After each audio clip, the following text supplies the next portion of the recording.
Hey, what's up, you guys? Welcome to New Zealand Scary Story Channel.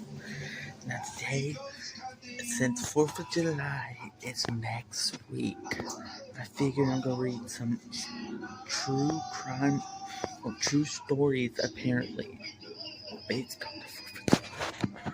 So, let's do this. I had a 9-year-old lose an eye a few years ago. An older kid shot a bottle rocket at him, and the bottle rocket hit him in the right eye. The globe ruptured from the explosion.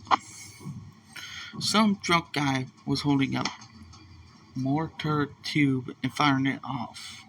He turned it towards him and put his hand over the tube to hopefully stop it from coming out.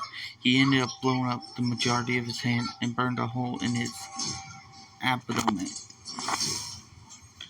A friend of the family was a spectator at a city event. A firework misfired and went into the crowd and hit him square in the face. Before blowing out, it broke most of the bones in his face. He lost one eye and suffered brain damage. Responded to some kid in Walmart who lit a firework into their display of fireworks and started an industrial fire. It took 6 hours to put it out. I had a patient who thought it would be funny to light their farts with a lighter when they were drunk. Their perineal area was scorched. Please drink responsibly and be careful with flammable objects. 2 years ago, a patient came in with only his thumb and pointer finger remaining on his right hand. My friend Dad is the person who flies the EMT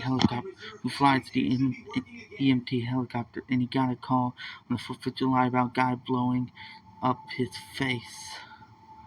Sure enough, this one dude lit a large Roman candle, and when it didn't fire away, he stared down the tube of the firework. The fireworks burst through his eye and exploded in his mouth. The guy survived, but he doesn't have half his face. No shit. Of course he didn't have A guy I grew up with was firing shell casings with powder from emptied out fireworks. One blew up in his hand. When it was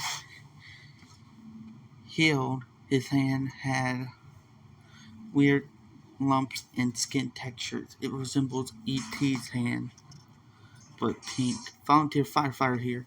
We were on our way back from our town's parade and got a call from a motorcycle accident. The guy had his kickstand through his bicep. We ended up removing the bike from the kickstand, and that's the way the ambulance took him to the hospital. A local guy made a sparkler bomb. It went off unexpectedly and blew off both his legs and one arm. He didn't survive. Last year, someone thought it would be a good idea to set off fireworks on a sailboat 5 miles offshore. Needless to say, the boat caught on fire. Took care of a dude who got lacerated and blew one of his testicles off of a Roman candle. Nice guy, but a bit strange though.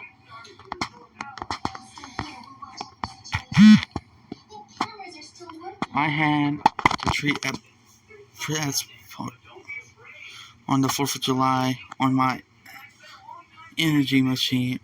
Rotation in medical school is when you have a erection that would not subside on its own after 4 hours.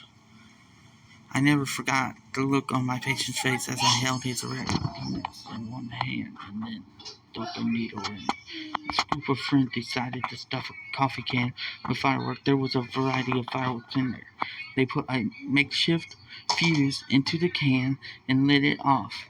When the fireworks ignited, the metal can was obliterated and it turned into pieces of shrapnel. Some of the fireworks went towards them instead of up in the sky. They started running for their lives. One of them ended up with shrapnel on their back. One of my friends blew off his hand one year.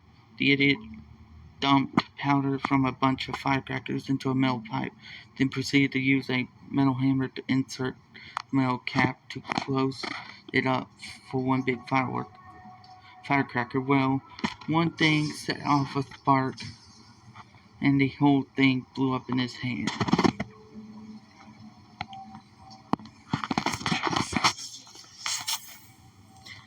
And there you go, guys. Just in case I didn't post on my Scary Stories channel for 4th of July, you're getting the video early. So this was me reading 15 of the craziest and weirdest 4th of July true crime stories. Well, not crime, true scary stories. Hope you enjoyed it. If you did, leave a big fat juicy like. And remember, stay spooky.